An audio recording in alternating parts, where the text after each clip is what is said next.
आज की क्लास में हम एचटेट कंप्यूटर साइंस का जो 2018 का क्वेश्चन पेपर है उसको सॉल्व करने वाले हैं।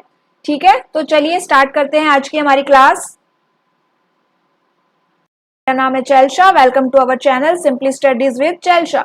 एंड एक बात ध्यान रखना कि हमारा सिलेबस हो गया है चेंज, तो हम केवल वही क्वेश्चन को डिस्कस करेंगे जो अभी फिलहाल हमारे सब्जेक्ट से रिलेटेड है। ठीक है, तो चलिए स्टार्ट करते हैं। सबसे पहला क्वेश्चन जो आपके सामने है वो क्या है भाई कि in a MS Word document after selecting certain text shift plus F3 shortcut key is applied to. Shift plus F3 shortcut key भाई किसके लिए यूज होती है वो आपको यहाँ पे बताना है। Book mark the selected text, change case of the selected text, create hyperlink on the selected text to save the selected text as draft। आप कमेंट करके बता सकते हैं कि आपका आंसर क्या रहेगा। वीडियो को पॉज करिए एंड कमेंट करके आंसर दीजिए। उसके बाद अपना आंसर चेक करिए। इससे आपकी भी क्या हो जाएगी, प्रिपरेशन कितनी है आपको पता चल जाएगा। तो क्या आंसर रहेगा इसका? तो यहाँ पे जो इसका आंसर है वो है आपका change case of the selected text. Option second यहाँ पे करेक्ट रहेगा। बुक मार्क की शॉर्टकट की होती है control shift F5। Book mark की शॉर्टकट की क्या है? Control shift F5। And hyperlink create करने की शॉर्टकट की होती है कंट्रोल प्लस K। सेव करने के लिए आपकी कंट्रोल प्लस S है एंड सेव एज की F12 होती है। ठीक है, नेक्स्ट क्वेश्चन देखो क्या कहता है। ये डेडलॉक से रिलेटेड है, ऑपरेटिंग सिस्टम से रिलेटेड है, तो ये हमारे सिलेबस में नहीं है। वैसे इसका आंसर म्यूचुअल एक्सक्लूजन आएगा। ठीक है, चलिए आगे देखते हैं। EEPROM स्टैंड्स फॉर, काफी इजी सा क्वेश्चन है। फुल फॉर्म पूछी है, क्या होती है full form? Electrically erasable programmable read only memory. तो ऑप्शन फर्स्ट ही हमारा करेक्ट रहेगा। सेकेंड या नेक्स्ट क्वेश्चन क्या कहता है कि which of the following value is not equals to 72148 and base है आपका 8। तो यहाँ पे आपको ये एक ऑक्टल वैल्यू दी गई है। ठीक है, कौन सी वैल्यू दी गई है? ऑक्टल वैल्यू दी गई है। और यहाँ पे नोट पूछा है कि भाई इस वैल्यू के इक्वल इनमें से कौन सी नहीं है। तो क्या करेंगे, अब आपको ये सॉल्व करना पड़ेगा। सॉल्व करने का क्या तरीका है तो सुन लीजिए। 7214 है हमारा, क्या है भाई? 7214 है। अगर हम यहाँ पे इसको स्टार्ट करें करना, 7214 किस में है? ये आपका ऑक्टल में है। तो सबसे पहले इसको क्या कर लीजिए, बाइनरी में कन्वर्ट कर लीजिए। किस में करना है हमें इसको कन्वर्ट? बाइनरी में। एंड उसके लिए हमारे पास एक टेबल होती है, 3 बिट्स की वो टेबल होती है, क्योंकि ऑक्टल है तो 3 बिट की वैल्यू लेता है। अगर हेक्साडेसिमल होता तो 4 बिट की वैल्यू उसमें इंक्लूड हो जाती। तो यहाँ पे एक 3 बिट की टेबल होती है जो कि 0 to 7 की वैल्यू उसके अंदर डिफाइन होती है। जब हमने नंबर सिस्टम किया था उसमें भी किया था, या आपने कहीं से भी अपने प्रिपरेशन करी है तो आपने वो टेबल जरूर देखी होगी और आपको वो टेबल जरूर याद भी होनी चाहिए। ठीक है, तो यहाँ पे 7214 जो है हमारा, उसकी देखो बाइनरी वैल्यू क्या रहेगी। अब यहाँ पे हमें वो लिखनी है। तो 7 की वैल्यू है आपकी 111 एंड 2 की वैल्यू कितनी होती है? 1 की कितनी होती है? 1 एंड 2 की होती है 10। तो 010 हो जाएगा। 1 की कितनी है? 1, तो 001 हो जाएगी। एंड 4 की होती है 11011 तो 100 होती है। ठीक है, ये इसकी वैल्यू हो गई, यहाँ पे लिख लेते हैं। अब ये वैल्यू हमें मैच करनी है इसके साथ। ये मैच हो रही है तो ऑप्शन फर्स्ट तो भाई सही वैल्यू दे रहा है, तो ऑप्शन फर्स्ट हमारा आंसर नहीं है। ठीक है, अब सेकंड क्या करेंगे? अब इस बाइनरी में तो हम आ ही गए हैं, तो अब बाइनरी से यही की यहीं पे आप हेक्सा में कन्वर्ट कर लीजिए। हेक्साडेसिमल में कन्वर्ट करने के लिए हमें 4 का पेयर बनाना पड़ेगा। ठीक है, राइट टू लेफ्ट चलना, 4 का पेयर यहाँ पे बनाते हुए चलेंगे। अगर लेफ्ट साइड में कोई बिट कम रह जाती है तो 0 ऐड कर देना। तो यहाँ पे बन गया 4 का पेयर।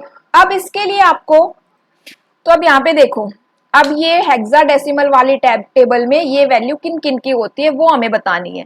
तो यहाँ पे देखो ये 110 है आपकी सी की होती है, 1000 हमारी 8 की होती है एंड ये 1110 आपकी वैल्यू है ई की। तो हमें क्या समझ में आया भाई? तो भाई यहाँ पे देखो जो ऑप्शन बी है वो इसका आंसर रहेगा क्योंकि उसके अंदर EAC मेंशन है। ठीक है, नेक्स्ट क्वेश्चन क्या कहता है, विच of the following is not a Windows version. Window का इनमें से कौन सा वर्जन नहीं है, तो विंडो 96 नहीं है। चलिए आगे चलते हैं। इन MS Excel to remove extra spaces from a text except single space between words we can use which function।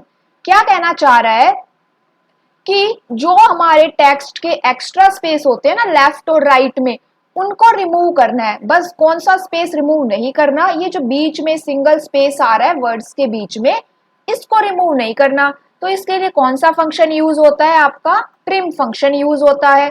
Proper function किसके काम आता है, जो आपके टेक्स्ट आप टाइप कर रहे हो उसमें हर वर्ड के फर्स्ट लेटर को कैपिटल में चेंज कर देता है आपका प्रॉपर फंक्शन। ठीक है, आगे देखो।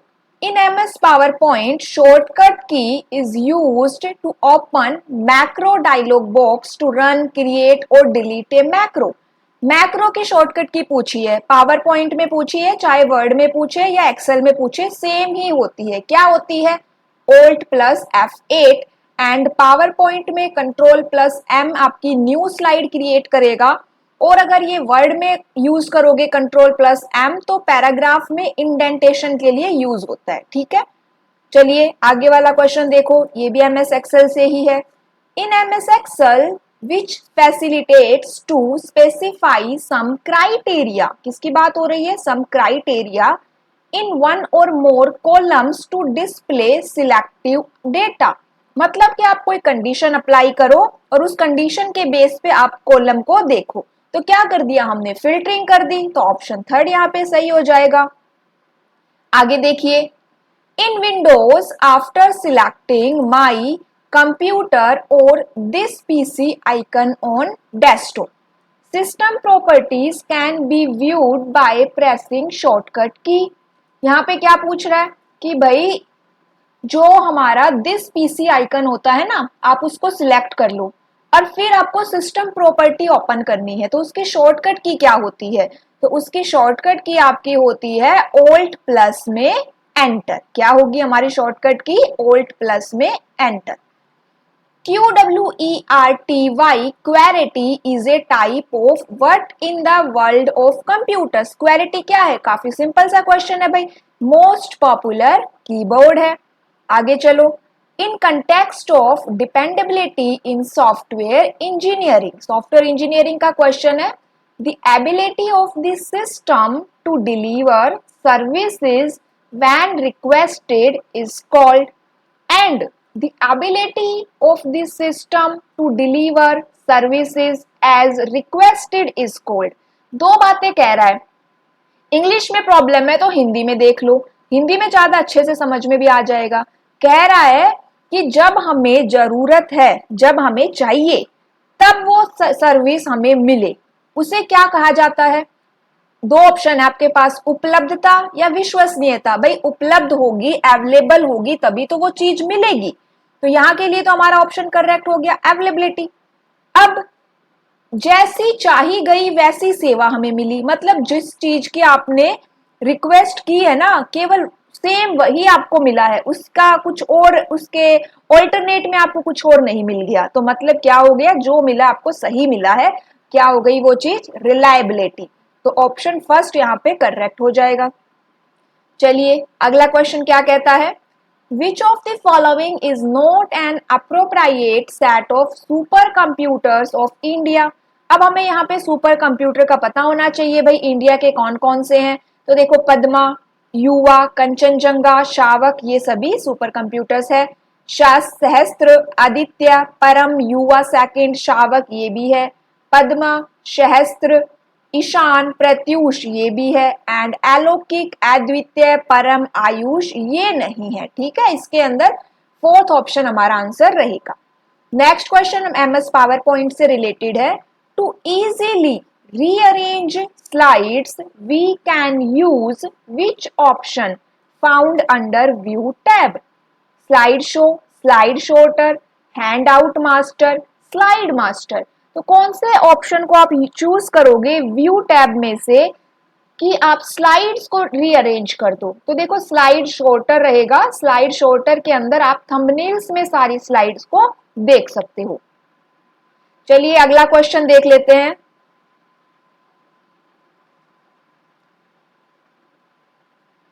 Choose invalid statement in context of software testing. Software testing से रिगार्डिंग आपको जो गलत यहाँ पे ऑप्शन है उसको चूज करना है। तो फर्स्ट ऑप्शन क्या कहता है? System testing is usually done by the development team. ठीक है, ये बात करेक्ट है। Release testing is performed after acceptance testing, ये बात भी करेक्ट है। Release testing is usually A black box testing, ये भी करेक्ट है। Alpha testing is a type of user testing, ये ऑप्शन यहाँ पे गलत है। जो अल्फा टेस्टिंग है वो आपका एक एक्सेप्टेंस टेस्टिंग का एक टाइप है। नेक्स्ट क्वेश्चन देखो, ध्यान से देखो। In MS Word document the last line of a paragraph left at the top of A page is called and the first line of a paragraph left at the bottom of A page is called. Question समझ में आया? क्या कह रहा है कि मैंने एक पैराग्राफ लिखा 5 लाइन्स का, ठीक है, मेरा एक पैराग्राफ है 5 लाइन का, 4 लाइनों में ही पेज भर गया। जो 5th वाली लाइन है वो नेक्स्ट पेज पे चली गई। तो ये लाइन है किसकी? इस पैराग्राफ की है, लेकिन ये चली गई नेक्स्ट पेज पे, तो बेचारी लाइन तो अकेली रह गई ना। एक तो ये बात हुई। दूसरी बात क्या है? मेरा 5 लाइन का पैराग्राफ है एंड मैंने जैसे ही पेज स्टार्ट किया पहली लाइन के बाद पेज खत्म हो गया, तो पहली लाइन पेज के लास्ट में दिखाई दे रही है और बाकी की लाइनें चली गई नेक्स्ट पेज पे। तो 2 बातें समझ आई। अब यहाँ पे जब आपके पैराग्राफ की लाइन किसी भी पेज के टॉप पे दिखाई देती है, वो अकेली लाइन होगी, ठीक है, ये बात ध्यान रखना, तो उसे बोलते हैं विडो, ठीक है। और किसी भी पैराग्राफ को आप स्टार्ट करते हो और उसकी पहली line bottom of the page में दिखाई दे तो उसे बोलते हैं ऑर्फन। ध्यान रखना, ऑर्फन आपकी बॉटम से रिलेटेड रहेगी एंड विडो आपकी टॉप से रिलेटेड रहेगी। चलिए आगे देखते हैं। नेक्स्ट क्वेश्चन कहता है in MS PowerPoint shortcut key shift plus F5 is used to. अब जो शिफ्ट प्लस F5 शॉर्टकट की है वो आपका स्लाइड शो स्टार्ट करने के काम आती है। यहाँ पे 2 तरह से आप स्लाइड शो स्टार्ट कर सकते हो, या तो करंट स्लाइड से करोगे या फिर एकदम जो स्टार्टिंग की स्लाइड है उससे करोगे। तो अगर हमें फर्स्ट स्लाइड से स्टार्ट करना है तो शॉर्टकट की यूज होती है F5, ठीक है, जनरली हम यही यूज करते हैं। लेकिन मान लीजिए आपके 10 पेज की 10 स्लाइड्स है टोटल और आप 8th नंबर पे हो और आपको 8th वाली से ही स्टार्ट करनी है, तो शॉर्टकट की यूज होती है शिफ्ट प्लस में F5। चलिए नेक्स्ट क्वेश्चन देखते हैं। वैसे ये डिजिटल से रिलेटेड है, लेकिन देख लो कॉम्प्लीमेंट करना है। कैसे कॉम्प्लीमेंट करोगे? प्लस को और में बदल देना, मतलब कि प्रोडक्ट में चेंज कर देना, प्रोडक्ट को प्लस में चेंज कर देना, एंड को और में बदल देंगे, और को एंड में बदल देंगे। अगर किसी के ऊपर बार नहीं है तो वहां पे कॉम्प्लीमेंट लगा देना, अगर किसी के ऊपर कॉम्प्लीमेंट है तो उसका कॉम्प्लीमेंट हट जाएगा। इस तरह से हम क्या कर लेंगे, किसी भी चीज का कॉम्प्लीमेंट यहाँ पे कर सकते हैं। एंड इसके लिए आपका कौन सा आंसर करेक्ट रहेगा? ऑप्शन बी यहाँ पे करेक्ट रहेगा, ठीक है। चलिए नेक्स्ट क्वेश्चन क्या कह रहा है भाई? Print quality of A printer is given in and printing speed is given in. तो जो हमारे प्रिंटर की प्रिंट क्वालिटी होती है वो मेजर होती है आपकी डॉट्स पर इंच के अंदर, DPI, डॉट्स पर इंच। एंड जो प्रिंटिंग स्पीड होती है वो होती है आपकी पेजेस पर मिनट, कैरेक्टर पर सेकंड, इनमें होती है। तो थर्ड ऑप्शन हमारा करेक्ट रहेगा। अगला क्वेश्चन देखो, ये विंडो 7 से रिलेटेड है, तो अभी उस टाइम पे विंडो 7 आई होगी, अभी फिलहाल विंडो 11 चल रही है, तो उससे रिलेटेड आएगा अगर आएगा तो। इस क्वेश्चन में क्या कह रहा है देखो, is a new feature introduced in Windows 7 which hides all open windows to show the desktop. Shortcut key to use this feature is. मतलब यहाँ पे एक नया फीचर विंडोज 7 में आया जिससे कि क्या होगा, आप अपने डेस्कटॉप को देख सकते हो, विच हाइड्स ऑल ओपन विंडोज। तो यहाँ इस चीज को क्या कहते हैं, एरो पीक कहते हैं, एंड शॉर्टकट की है इसकी विंडो की के साथ space bar. In context of requirement analysis in software engineering, which of the following is not a type of non-functional requirement? Non-functional requirement कौन सी नहीं है? Product requirement, organisational requirement, external requirement और अम्ब्रेला। तो यहाँ पे अम्ब्रेला रिक्वायरमेंट हमारा क्या रहेगा, आंसर रहेगा।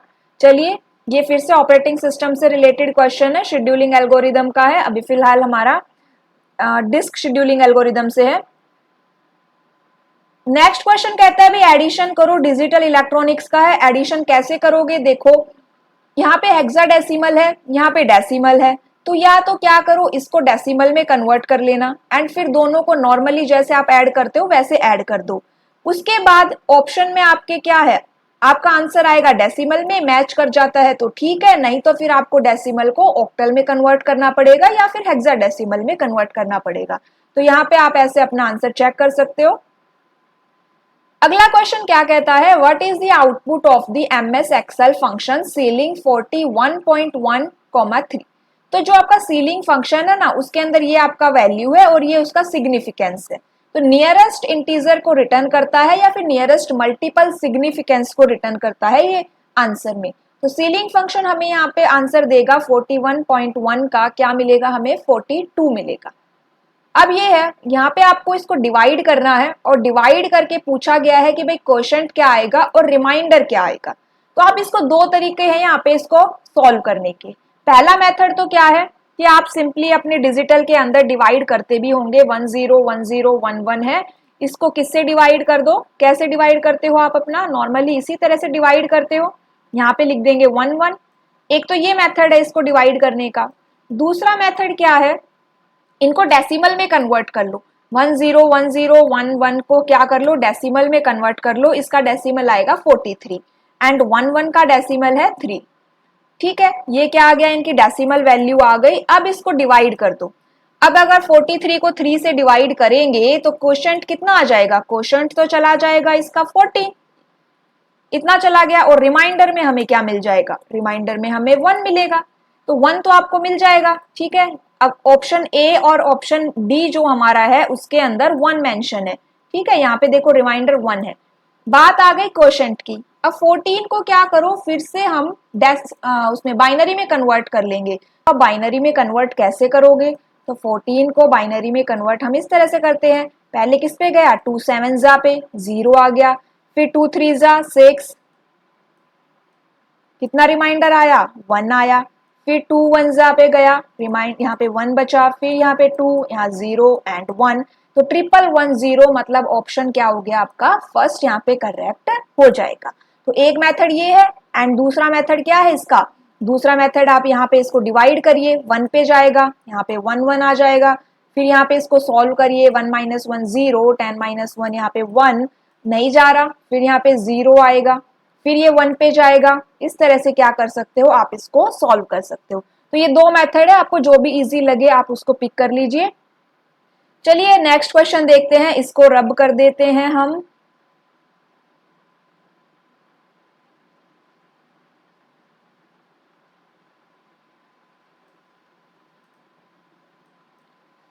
Which of the following is not an early mechanical calculation device?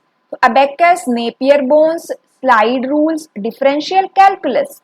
तो यहाँ पे डिफरेंशियल कैलकुलस क्या नहीं है, आपका मैकेनिकल कैलकुलेशन डिवाइस में नहीं आता। In MS Word document footnote can be inserted using shortcut की। फुटनोट की शॉर्टकट की पूछी जा रही है, तो फुटनोट की शॉर्टकट की होती है ऑल्ट कंट्रोल प्लस में एफ, और अगर एंड नोट की शॉर्टकट की पूछता तो ऑल्ट कंट्रोल प्लस में डी। जो एंड नोट होता है वो आपके किसी भी डॉक्यूमेंट या सेक्शन के एंड में दिखाई देता है, और फुटनोट आपका पेज के एंड में दिखाई देगा, ठीक है। It is required to refresh after a certain time interval. Static RAM, dynamic RAM, magnetic memory, optical memory. तो ये तो कॉमन सा क्वेश्चन है, डायनामिक रैम को ही रिफ्रेशमेंट की रिक्वायरमेंट होती है। चलिए उसके बाद ये वाला हमारा डिजिटल से रिलेटेड है मैक्सिमम चैनल यूटिलाइजेशन। वैसे तो अलोहा भी हमारे सिलेबस में मेंशन नहीं है, लेकिन फिर भी इसका आंसर देख लीजिए 18% रहेगा। Maximum channel utilisation in case of pure ALOHA. एक प्योर अलोहा होता है, एक स्लॉटेड अलोहा होता है। तो यहाँ पे इसका आंसर कितना है 18%, 18.4% इसका होता है। नेक्स्ट क्वेश्चन देखिए, विच of the following is not supported in C++। अब इन चार ऑप्शन में से C++ का कौन सा भी फीचर नहीं है। वर्चुअल डिस्ट्रक्टर होते हैं, पॉइंटर्स भी होते हैं, मल्टीपल इनहेरिटेंस भी होता है, ऑटोमेटिक गार्बेज कलेक्शन नहीं है। ये आपका जावा का फीचर है, पाइथन में भी है। Which of the following operations requires two tables as input having a at least one common column। तो यहाँ पे देखो क्या पूछा जा रहा है कि आप दो टेबल को यहाँ पे मर्ज कर रहे हो, एक तरह से इनपुट दे रहे हो, लेकिन कंडीशन क्या है कि एक कॉलम कॉमन होना चाहिए। तो ये चीज होती है आपकी नेचुरल जॉइन के अंदर, और यहाँ पे नेचुरल जॉइन मेंशन नहीं है, जॉइन है, तो यहाँ जॉइन आंसर हो जाएगा। कार्टेशियन प्रोडक्ट क्या करता है, दोनों टेबल के अगर मान लीजिए 3 रो है, एक में आपकी 3 है, सेकंड में 2 है, तो 3 मल्टीप्लाई में 2 क्या देगा, टोटल 6 आपको आंसर में डेटा 6 टपल्स निकाल के देता है ये, ठीक है। सिलेक्ट यहाँ पे सिग्मा होता है एंड प्रोजेक्शन को हम पाई से डिनोट करते हैं। सिलेक्ट सिग्मा मतलब रोज को निकाल के देगा आपको, और प्रोजेक्शन वाला पाई कॉलम हमें आउटपुट में देता है। विच of the following is invalid C++ comment statement. अब कमेंट आप दो तरह से कर सकते हो, ये आपका सिंगल लाइन कमेंट होता है एंड ये हमारा क्या है मल्टी लाइन कमेंट्स होता है। ये दोनों बैकस्लैश ए की साइड में मूव कर रही है, तो यहाँ पे थर्ड वाला ऑप्शन क्या हो जाएगा, आपका आंसर रहेगा। URL stands for uniform resource locator, easy सा ही क्वेश्चन है। SQL का क्वेश्चन है, देखो अभी सिलेक्ट टाइटल नेम, एक सिलेक्ट स्टेटमेंट है, आपको टाइटल और नेम आंसर में मिलेगा। टेबल क्या है, employ, order by, title name, descending. अब यहाँ पे ऑर्डर बाय कर रहे हो, बाय डिफॉल्ट ऑर्डर बाय क्या यूज करता है, असेंडिंग ऑर्डर करता है, ठीक है, और दूसरा क्या है डिसेंडिंग।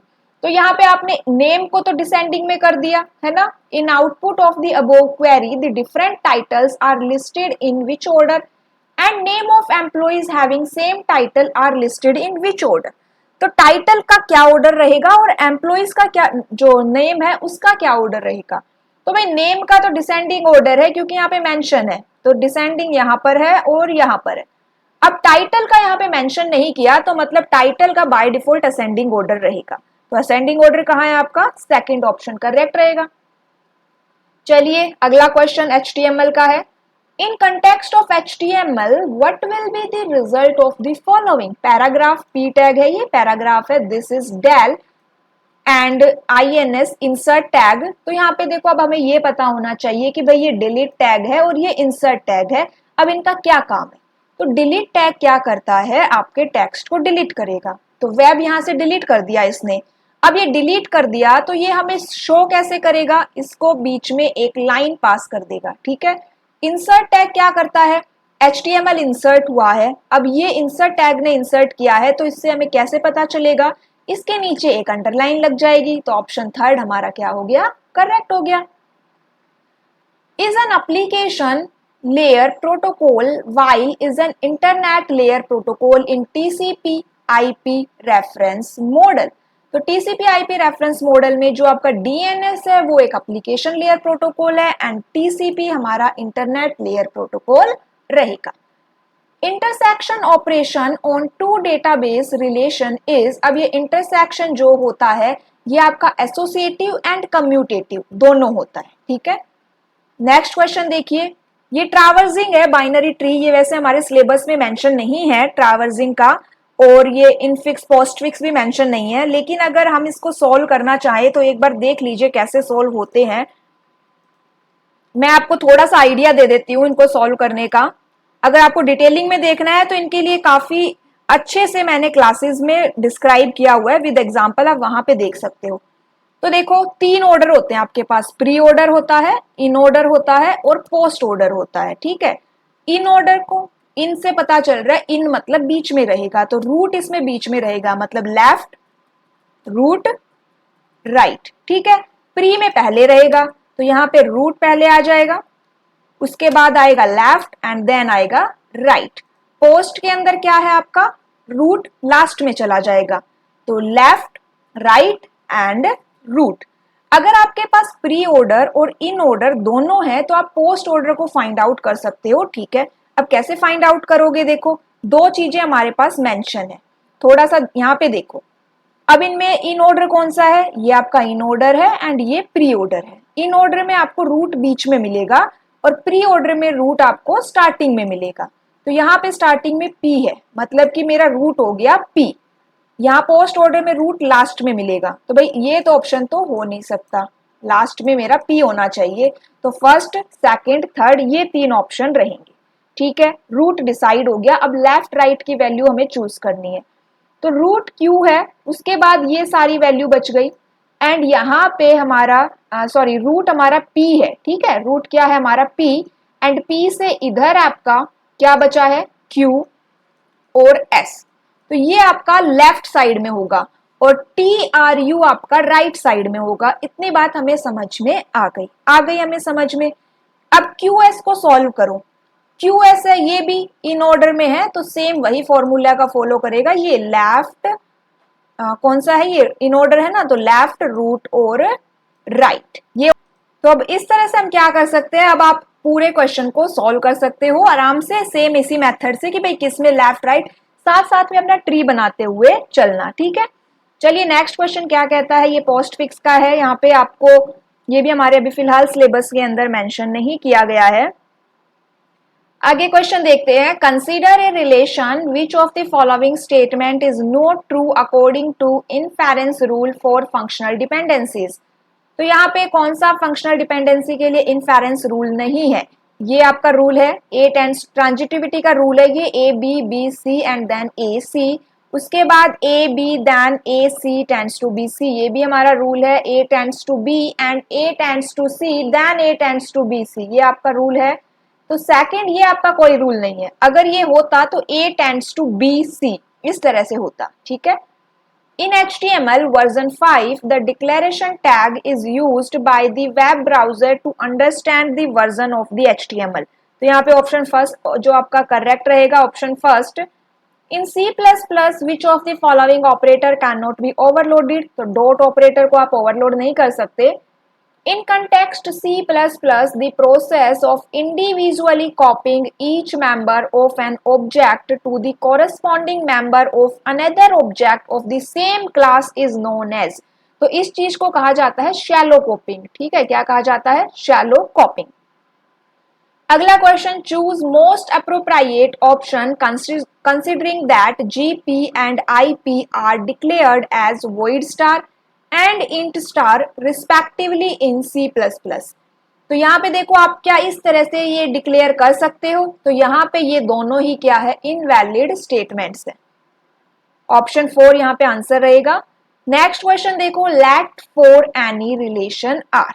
एक रिलेशन आपके पास आर है, आपने यहाँ पे उसमें क्या कर दिया, कुछ इंसर्ट कर दिया एंड DR का मतलब है आप उसमें कुछ डिलीट कर रहे हो।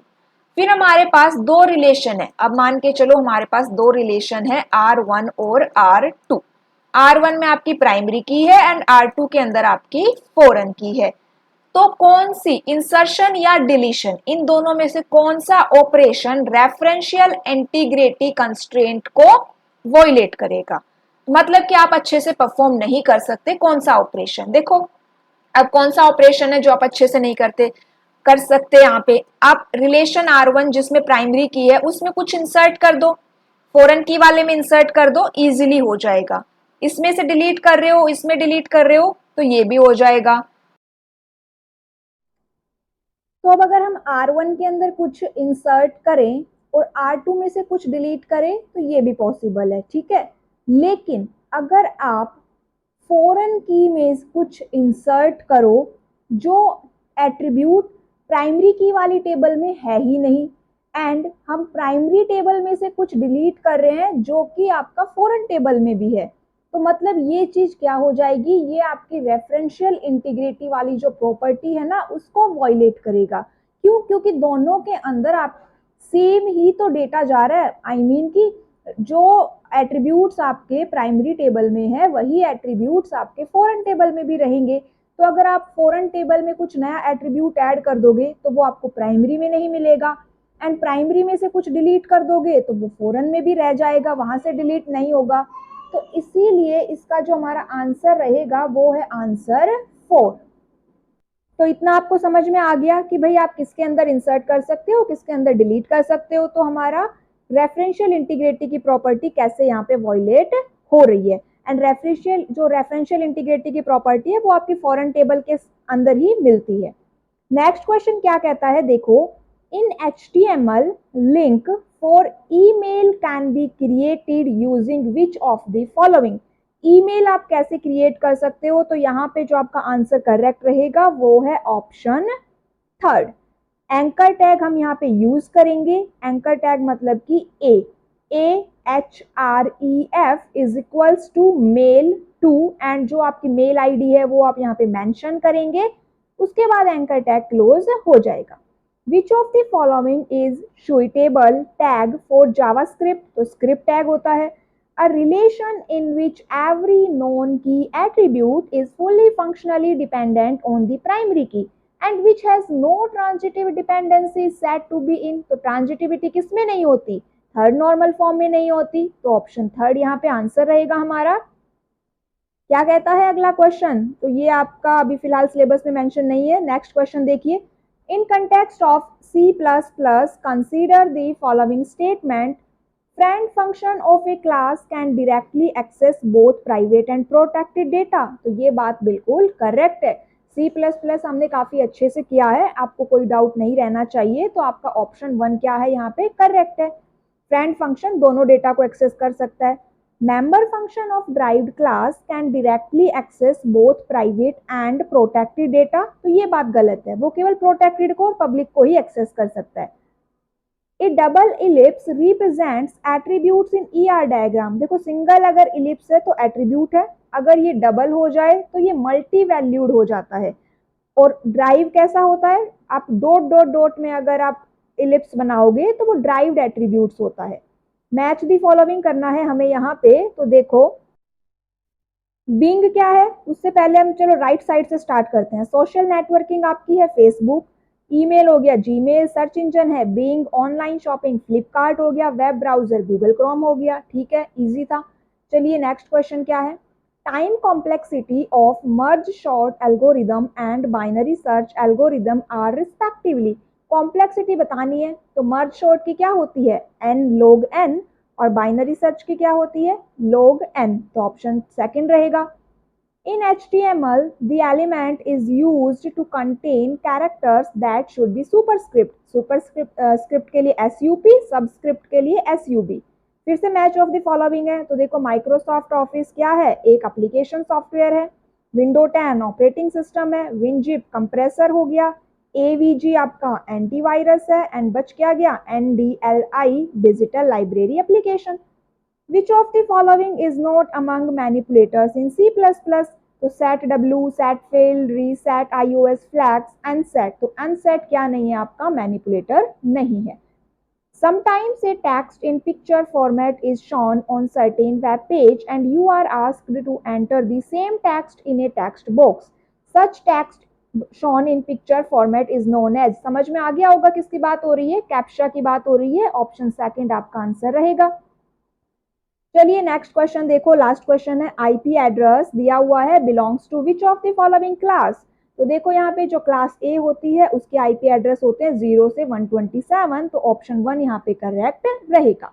ठीक है, नेक्स्ट क्लास में हम नेक्स्ट क्वेश्चन पेपर को डिस्कस करेंगे, तब तक के लिए प्रैक्टिस करते रहिएगा। नोट्स की रिक्वायरमेंट हो तो आप बाय कर सकते हो, टेलीग्राम ग्रुप पे इसकी इंक्वायरी कर सकते हो। Thank you.